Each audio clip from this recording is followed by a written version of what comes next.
Glenn Denman here, working on the bus again today. And of course, what else would I be doing but working on the bus? Because working on the bus is absolutely fantastic and it's fun and things are coming along. It's been about 2.5 years now, and I'm hoping within the next 6 months to have this bus on the road. Not that it doesn't already run, but on the road as far as using it. And I'll be ordering all my electrical equipment here in about 2 weeks. And right now it's about the middle of February, so I'll be getting that stuff in March, and hopefully within a few months I'll have this thing all put together. So what I thought I'd show today is my TV cabinet here. So I'd already done a video on my other cabinet work, and all that came out pretty good. And but I didn't have the TV cabinet done yet. But I thought I'd kind of just show how I built it here. In the previous videos I've made, I talked about how I was going to have a TV cabinet with a TV elevator and stuff like that. And well, I decided not to do that, and I'll explain why. But basically, the TV cabinet here is set up on the opposite side of where the couch will be. The couch will be over here. And so the TV cabinet's here centered between the two windows there. And this passenger seat swivels around so that when a person's sitting here, they can put food and stuff or plates and cups or whatever on the TV cabinet here. And then, of course, when I have my big overstuffed chair here, whatever that's going to look like, then that would work out the same. So, but I didn't do the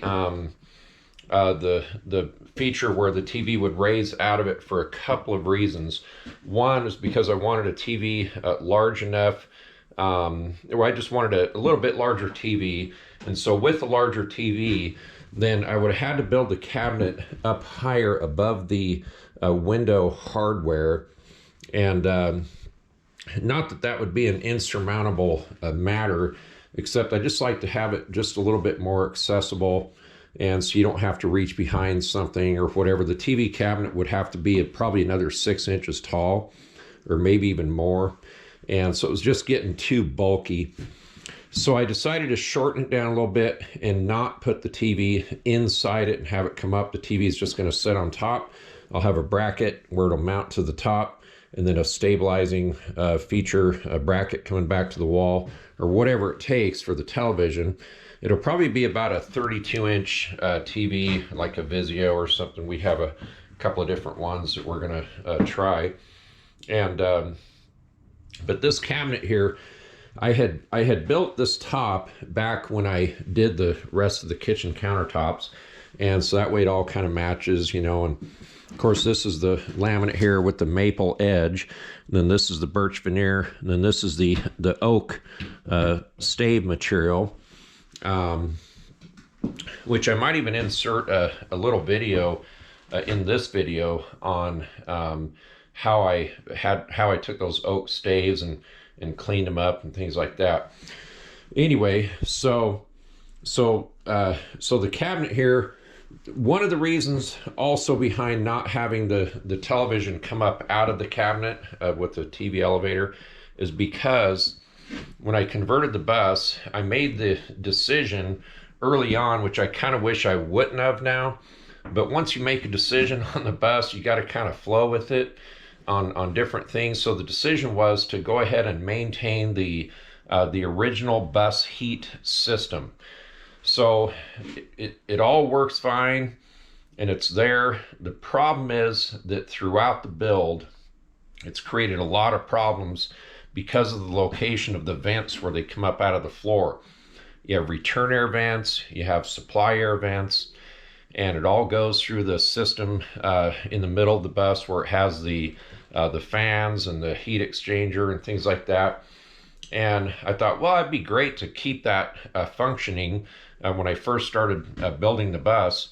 And the problem is later, though, as I would build, I would run across problems with that, such as the vents coming up out of the floor, the factory vents coming up out of the floor in places where I need to have other equipment or items. For instance, back here at the shower, there's actually a vent behind the shower. So what I ended up doing was I created a cavity behind the fiberglass base, and I was able to carry that air across underneath the closet and behind the cabinets here, and it comes out over here.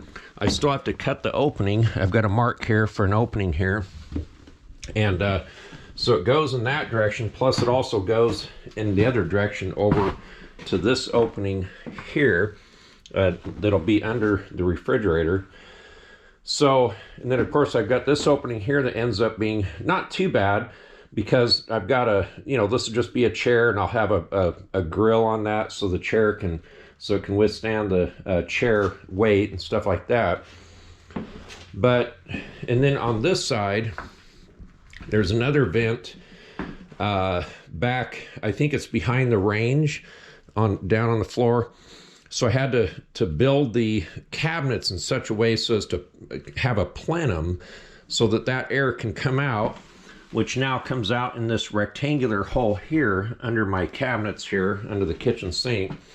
And then there's another one over here that comes out in the bedroom, that big square hole there.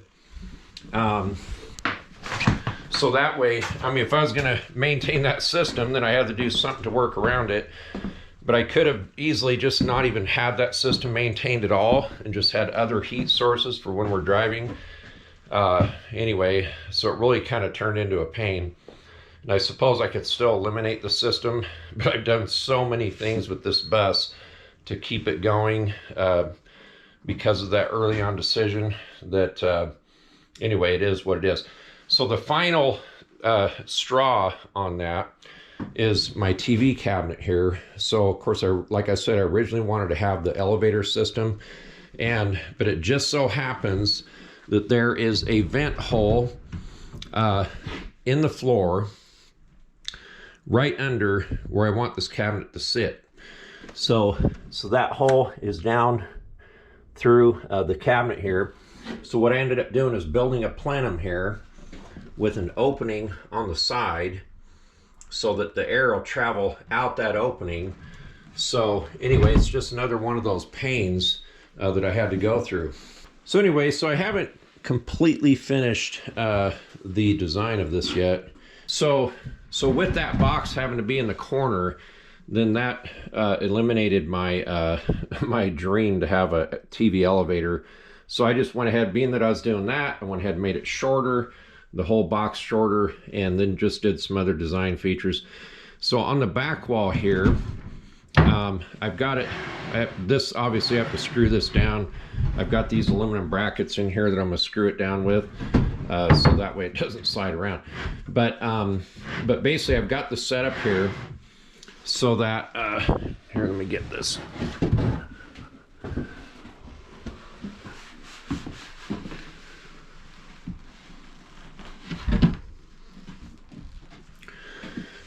So I've got the setup here so that I've got an outlet on the inside of it.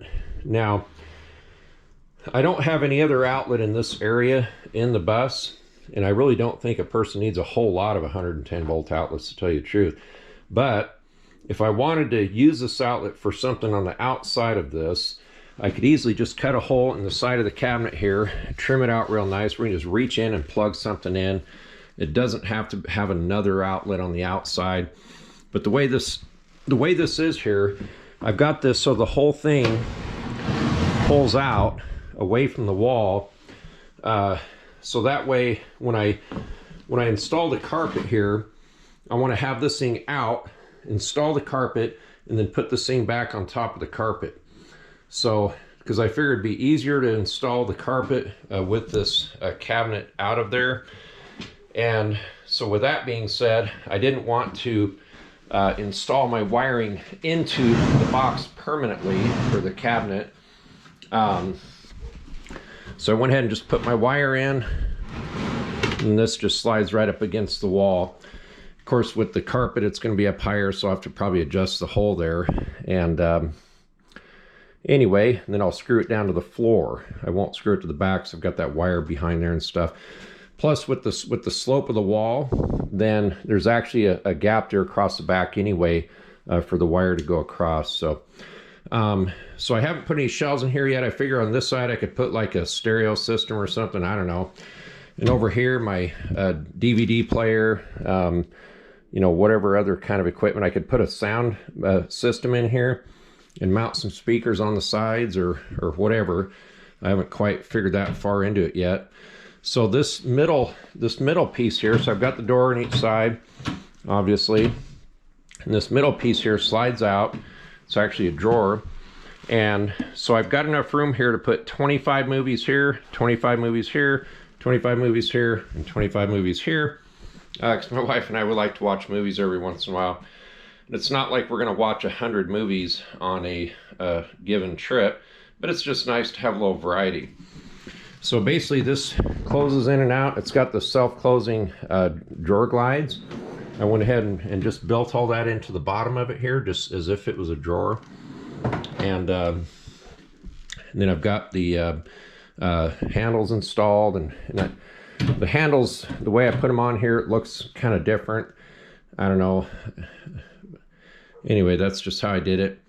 And so this cabinet here should be pretty nice for the television, and the TV will just sit on top of it, and again, just mount to the wall. And so that's the TV cabinet. So I appreciate everybody watching the videos, and I don't know that anybody's going to learn a lot off of this except just to see the progress where I'm at with it. And so we'll talk to you later.